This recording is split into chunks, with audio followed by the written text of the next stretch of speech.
for the county commissioners, and we can start with Mr. Brinkman, I think. Please address the tension between private property rights and community needs. A concrete example would be helpful.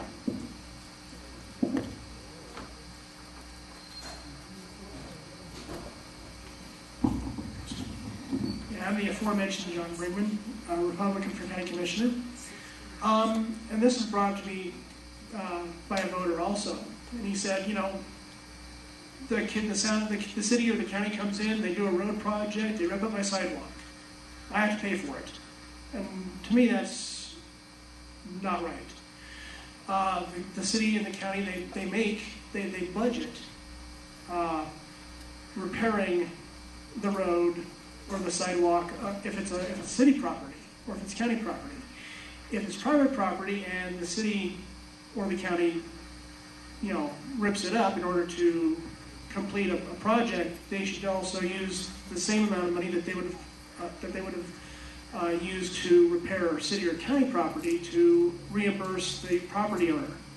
I'm also not a person who believes that eminent domain, you know, the city or the county coming in and saying, well, Mr. X, we need to put a facility here, your property's in the way, we're going to buy out your property, and, you know, I don't agree with that at all.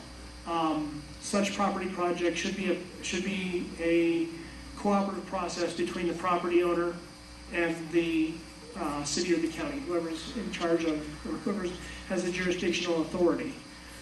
So. Pat Gabriel, County Commission candidate on the Democratic Party. We've had a great relationship with landowners over the years and private property rights. Uppermost in my mind, we need to protect those rights. And we've had several issues in the past with private property owners. We've always been able to work through them, whether it be a road project or whatever issue it might be.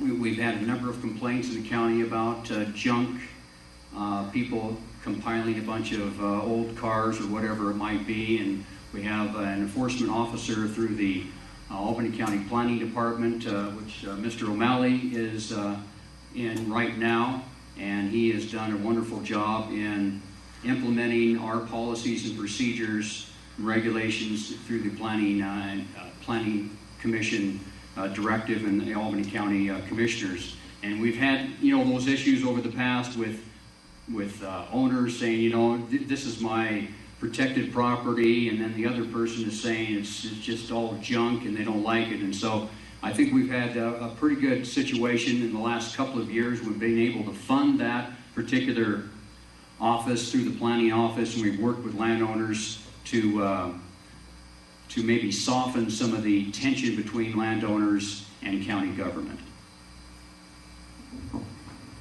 Hugh Lockhart, Democratic County Commissioner.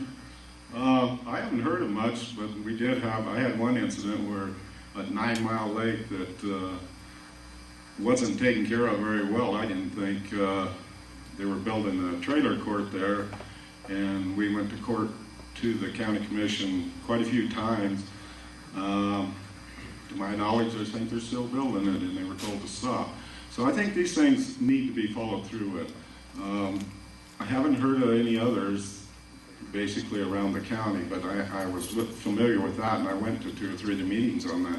And those things are things that need to be taken care of. And these people seem to think, they're not from Laramie, but they seem to think it's their land, they can put a trailer court anywhere they want to. And that was the only issue that I've ever run into on the county lately. Thank you. Jerry Kennedy, Republican candidate for county commissioner. Probably the biggest thing that we always hear as county commissioners, not in my backyard. Everybody has their wants. An issue several years ago, it was really funny. One party wanted to do some development, the neighbor didn't want it. I think it was about 3 weeks later, the switch came around and the other guy came in and he wanted to do some development. And naturally, we heard a full earful from that situation. the tension with private property, I think the Casper Aquifer is a prime situation with it. That's a tense thing. Those people out there have their rights, and we can't just tell them to move on. We have to deal with that and be as good as we can so that everybody comes out good. The city has clean water, and those people out there are also happy, and their rights are not taken away from them.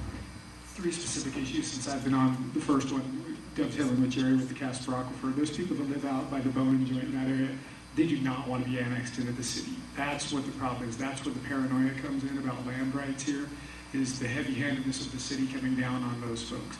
I think we've worked very well with those people, and the people that were coming out of the woodwork when at first we were able to deal with those issues and calm them down. I think the big one that's coming forward now are the transmission lines and the windmills. I had lunch with Kermit Brown today to talk about some of these issues, and we're talking, if we want to develop wind power here, we have no way to get it out of the county right now.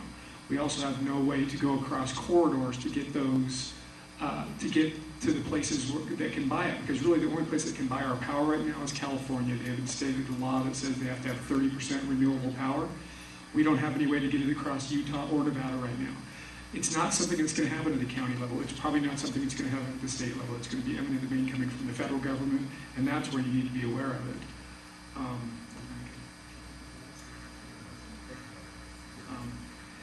Anyway, it's just, especially with these wind towers, we just don't have the ability to take that over. It's not really a county item, but it's, private roads, I'm sorry. I don't know what you guys know about private roads. We've been dealing with one private road for 12 years since I've been on the county commission, and that's when somebody is able to determine a road across your property to get to their property. That is one of the most contentious things that we've dealt with here. I said when I first started running, I wanted to see this through. Well, it's been 12 years now. It's been to the Supreme Court and back, and we're still dealing with it. So that's a big one.